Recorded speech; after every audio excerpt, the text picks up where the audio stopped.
Got in here yesterday and it was pretty foggy, and we pretty much got the last trip in here, so we were lucky just to get in here. And fogged in most of the day yesterday. The fog cleared for the last hour of light, if that, maybe the last 40 minutes. And we're able to find one chamois as the light dimmed, and we made the call not to shoot just because it was getting dark. So we got up this morning and had us a couple of strong coffees and figured, well, now or never.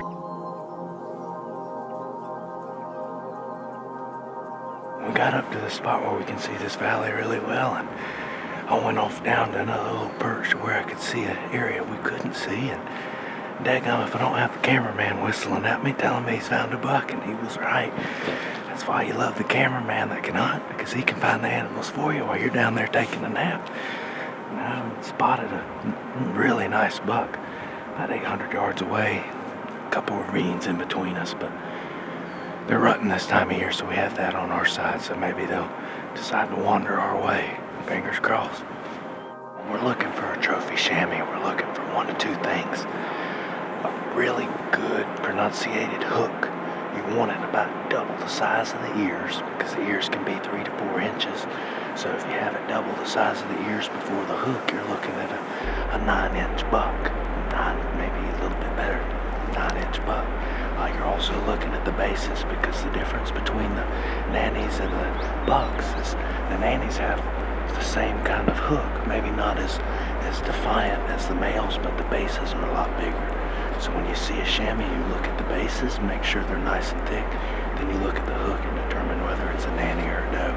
And then you judge the horn length by the size of the ears to see how big the buck is. If he's quite a bit over his ears before his hook starts, you're looking at a good mature buck. He was right down in that gravelly bottom creek. Down there. He just crossed over and he's coming this way.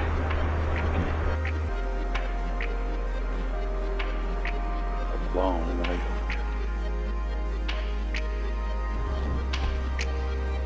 And he bedded back down. Yep. Bedded down. I had to get them.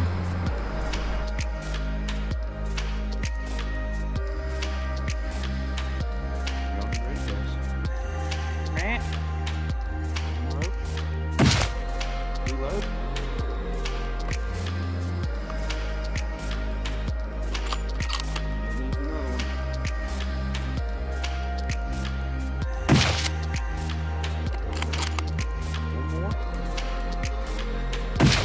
Dropped him that time, my man. Oh my gosh. Oh, that's great. That's great. That's Yeah, an up and down roller coaster right there. Well, I didn't have time to completely inch him up, but he looked like an 8 or 9 inch buck. When he was looking straight at us, he was over the ears. I'm not sure we can go down and measure him, but I bet it's the biggest one I've ever shot.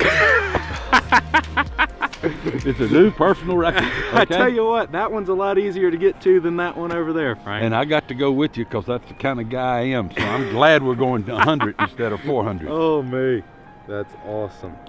That's cool how that worked out. That's so cool how that worked out.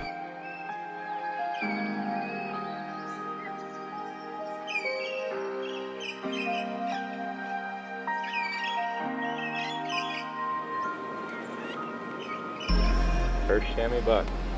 Yeah. Congratulations, Frank. Well done, sir. Thank you. Well Thank done. You. That's awesome. 1, 2, 3. 1, 2, 3. 1, 2, 3. We had his brother locked in at 400 yards and sat there for an hour with the gun on him, waiting on him to stand up. This one comes out 100 yards away. Then we're trying to figure out how to get on him or get on the other one. The 400-yard one stood up at the same time. It was mass confusion for a couple minutes, but we ended up getting him. Real happy with him. Got a little western as sometimes as they tend to get. They were bearing down on one at right at 400 yards and been sitting on him all morning and getting ready. Finally, he's getting up to take a shot, and dadgum if the cameraman once again doesn't look down and go, chamois close, chamois close.